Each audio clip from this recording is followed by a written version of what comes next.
ఏ శుభకార్యానికైనా శుభారంభం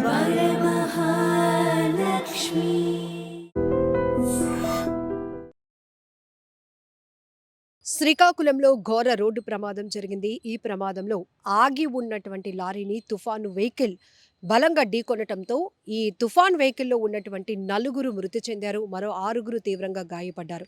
చాలా బాధాకరమైన ఘటన. వీరంతా కూడా తుఫాన్ వెహికల్లో మధ్యప్రదేశ్ నుండి తీర్థయాత్రలకు బయలుదేరారు. మొదట మధ్యప్రదేశ్ నుండి బయలుదేరి పూరి క్షేత్రానికి వెళ్లారు. అక్కడి నుంచి పూరి క్షేత్ర దర్శనం అయిపోయిన తర్వాత శ్రీశైలం వెళ్తూ ఉండగా శ్రీకాకుళం జిల్లా కోటబొమ్మాలి మండలం ఎత్తురాళ్లపాడు గ్రామం దగ్గరకు వచ్చేటప్పటికి ఆ గ్రామ శివారులో ఆగి ఉన్నటువంటి లారీని ఈ తుఫాన్ వెహికల్ బలంగా ఢీకొనటం వల్ల ఈ ఘోరమైన రోడ్డు ప్రమాదం జరిగింది.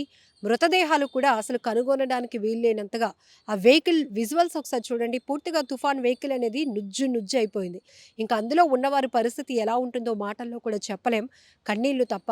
అందులో యాత్ర కోసం బయలుదేరినటువంటి వాళ్ళు నలుగురు చనిపోయారు. మరో 6గురు తీవ్రంగా గాయపడటంతో స్థానికంగా ఉన్నటువంటి శ్రీకాకుళంలో హాస్పిటల్కి అయితే తరలించడం జరిగింది. క్షతగాత్రులకు మెరుగైన వైద్యం కూడా అందిస్తున్నారు అధికారులు. అయితే ఈ వెహికల్ ఒకసారి మనం చూస్తే గనక లారీ అనేది ఆగి ఉన్నటువంటి లారీ తెలంగాణ స్టేట్కు సంబంధించినటువంటిది. సో దాని వెహికల్ నెంబర్ కూడా మనం చూడొచ్చు. TS08UJ1164. ఈ తుఫాన్ వెహికల్ అనేది మధ్యప్రదేశ్ నుండి వస్తోంది. ఆ వెహికల్ నెంబర్ MP09BD8243. సో వీళ్ళని కమ్యూనికేట్ అవ్వడం జరిగింది ఆల్రెడీ. ఎందుకంటే క్షతగాత్రులు ఎవరైతే ఉన్నారో వాళ్ళ దగ్గర ఇమీడియట్గా కాంటాక్ట్స్ తీసుకొని మృతులకు సంబంధించినటువంటి కుటుంబ సభ్యులకు కూడా పోలీసులు ఇన్ఫర్మేషన్ ఇచ్చారు. అలాగే మిగతా క్షతగాత్రులకు కూడా మెరుగైన ట్రీట్మెంట్ అందించే విధంగా హుటాహుటిని అక్కడికి చేరుకొని రెస్క్యూ కొనసాగించి వాళ్ళని ఆ ఇరుక్కుపోయినటువంటి ఆ వెహికల్లో ఇరుక్కుపోయిన వాళ్ళని బయటకు తీసి అంబులెన్స్లోనైతే హాస్పిటల్కు తరలించడం జరిగింది. బట్ ఈ మధ్య జరుగుతున్న రోడ్డు ప్రమాదాల తీరు చూస్తుంటే చాలా భయం వేస్తుంది. వాహనాలు ఏ మాత్రం కాకుండా ఎగిరి పడుతున్నటువంటి పరిస్థితులు ఉన్నాయి. ఓవర్ స్పీడే ఈ ప్రమాదానికి ప్రధాన కారణమని 100% చెప్పుకోవచ్చు. ఎందుకంటే ఆగి ఉన్నటువంటి వెహికల్ని మరి ఎంత స్పీడ్తో వస్తే కానీ అంత బలంగా కొట్టడం వల్ల ఈ తుఫాన్ వెహికల్ అనేది పూర్తిగా డ్యామేజ్ అయిపోయింది. మరి అందులో ఒక వెహికలే అంతలా డ్యామేజ్ అయిపోతే ఇక మనుషుల ప్రాణాలు ఎంత చెప్పండి. మనుషుల శరీరం చాలా సెన్సిటివ్గా ఉంటుంది. అలాంటిది వారందరూ కూడా వెహికల్ పూర్తిగా ఇరుక్కుపోయారు, నలిగిపోయారు. ఒక్క రకంగా చెప్పాలంటే చనిపోయిన వారి మృతదేహాలు బయటకు తీయడం కూడా చాలా కష్టతరంగా మారింది. సో ముందుగా అయితే కనుక గాయాలతో విలవిలలాడిపోతూ కాపాడండి అంటూ కేకలు వేస్తున్న వారందరం కూడా మధ్యప్రదేశ్కు చెందిన వీరందరినీ కూడా ముందు హాస్పిటల్కి అయితే తరలించడం జరిగింది. ఏది ఏమైనప్పటికీ చాలా బాధాకరమైన ఘటన అని చెప్పాలి. రోడ్డు ప్రమాదాలు జరుగుతున్నాయంటే ప్రధాన కారణం అతి వేగమే ప్రమాదానికి కారణమవుతోంది.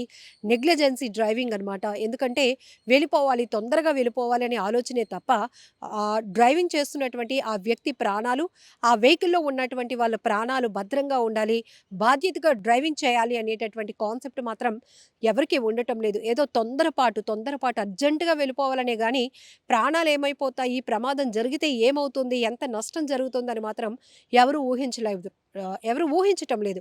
సో ఈ తరహా ప్రమాదాలకు ప్రధానమైన కారణం మాత్రం అతివేగమే జరుగుతోంది. వెహికల్స్ ఫిట్నెస్ లేకుండా రోడ్లపైకి రావటం, అలానే చాలా వరకు చూస్తున్నాం మనం. సో ముందుగా వెహికల్ని చెక్ చేసుకోరు, బ్రేక్ ఫెయిల్ అవ్వటం, ఇలాంటి కారణాలు కూడా ఎక్కువగా జరుగుతున్నాయి. ప్రధానంగా పోలీసులు ఎప్పటికప్పుడు వెహికల్ ఎవరైతే డ్రైవింగ్ చేస్తున్నారో వాళ్ళకు మాత్రం మీ మీద చాలా బాధ్యత ఉంది, చాలా జాగ్రత్తగా నడపండి. ఒకవేళ మీకు ఏమైనా నిద్రమత్తు వస్తే కాసేపు కొంపలు మునిగిపోయే పనేమీ లేదు. కాసేపు రోడ్డుకి సైడ్గా పక్క వైపు వెహికల్ని ఆపి వాటర్తో ఫేస్ వాష్ చేసుకోవడమో, లేకపోతే ఒక అరగంట పాటు మీరు రిలాక్స్ అయిన తర్వాత మళ్ళీ మీ జర్నీ కంటిన్యూ చేయడమో, ఇలాంటి ప్రికాషన్స్ తీసుకోవడం వల్ల మనం ప్రమాదాలను అరికట్టవచ్చు అని చెప్తున్నా. మినిమం స్పీడ్ లిమిట్ బోర్డ్స్ కూడా మనకి ఎక్కడికక్కడే హైవే పైన కనపడుతూ ఉంటాయి. ఎందుకంటే ప్రమాదాలు జరిగే స్థలాలను అక్కడ బోర్డ్స్ ద్వారా ఇండికేట్ చేయడం జరుగుతోంది. ఓవర్ స్పీడ్ అయితే కనుక ఎక్కడికక్కడ సీసీ సర్వేలెన్స్ కూడా మీ వాహనాలను అబ్జర్వ్ చేస్తున్నాయి. ఇలా అన్ని రకాలుగా చెప్తున్నప్పటికీ కూడా ఎవ్వరూ తగ్గటం లేదు. అలా వెళ్ళి వాహనాల్ని బలంగా ఢీకొని అలా ప్రమాదాలకు కారణమై ఎంతోమంది ప్రాణాలు పోవడానికి కూడా ఒక కారణమవుతున్నారు. చాలా బాధాకరమైన ఘటన. నిజంగా ప్రస్తుతం ఉన్నటువంటి సమాజం దేనికి ప్రయారిటీ ఇస్తుంది? ఆర్థిక సంబంధాల చుట్టూ మాత్రమే తిరుగుతుంది. మళ్ళీ ఎన్నికలంగానే చాలా విరక్తి కలుగుతున్నాం. మంచి అనిపిస్తుంది కదా, లేడీస్ కూడా ఛాలెంజింగ్ జాబ్స్ చేసినప్పుడు చాలా బాగుంటది. ట్రాఫిక్ అసిస్టెంట్స్ గా నియమించిన ట్రాన్స్జెండర్స్ అందరితో సాల్యూట్ చేయించుకుంటున్నారు. ఫుడ్ డెలివరీ ఇవ్వటానికి వెళ్ళినటువంటి డెలివరీ బాయ్ అనిల్ పై కళ్ళ ముందు